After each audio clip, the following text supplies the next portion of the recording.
पहिला परग देवी धइली जे भुइया हे कि मांगे लागी ना, हे कि मांगे लागी ना, कि मैया मोरे दूधवा के धरिया है कि मांगे लागी ना, कि मैया मोरे दूधवा के धरिया है कि मांगे लागी ना। दूसरा परग देवी धइली जे भुइया है कि मांगे लागी ना, हे कि मांगे लागी ना, कि मैया मोरे अड़ाउल के फूलवा है कि मांगे लागी ना, कि मैया मोरे अड़ाउल के फूलवा है कि मांगे लागी ना।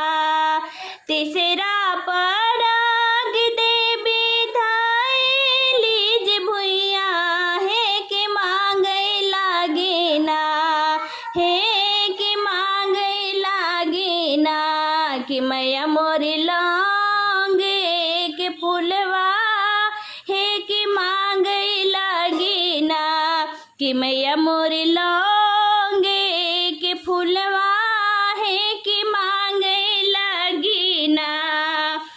चौथा परग देवी धइली जे भुइया है कि मांगे लागी ना, हे कि मांगे लागी ना, कि मैया मोरी मालिया से बकवा है कि मांगे लगी ना, कि मैया मोरी मालिया से बकवा है कि मांगे लागी ना।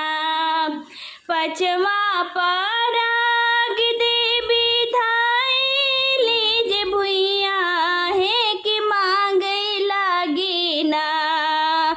पांचवा परग मैया धइली जे भुइया है कि मांगे लागी ना, कि मैया मोरी सोनरा सेवकवा है कि मांगे लागी ना, कि मैया मोरी सोनरा सेवकवा है कि मांगे लागी ना।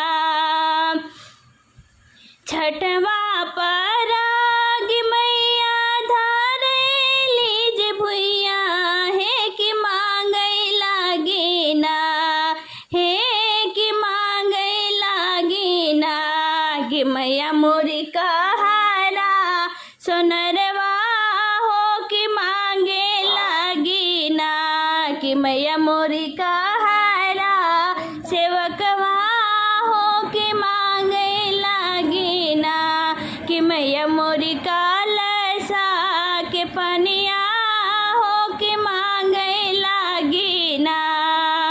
सतवा परग मैया धइली जे भुइया है कि मांगे लागी ना।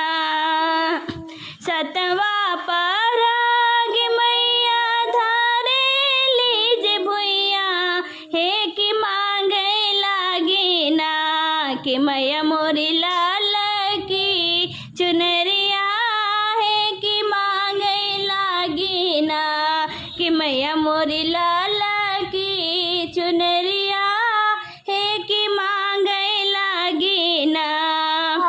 आठवा परग मैया धइली जे भुइया है कि मांगे लागी ना।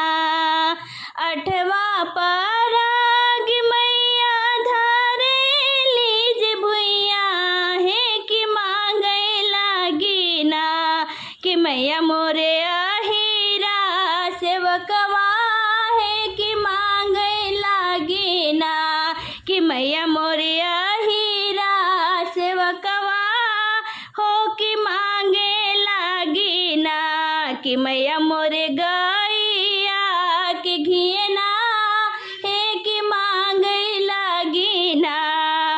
नौवा परग मैया धइली जे भुइया है कि मांगे लागी ना।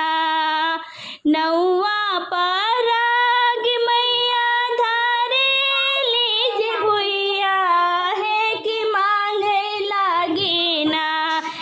मैया मोरे पंडिता सेवकवा हे कि मांगे लागी ना कि मैया मोरे पंडिता सेवकवा हे कि मांगे लागी ना कि मैया मोरे हवना मह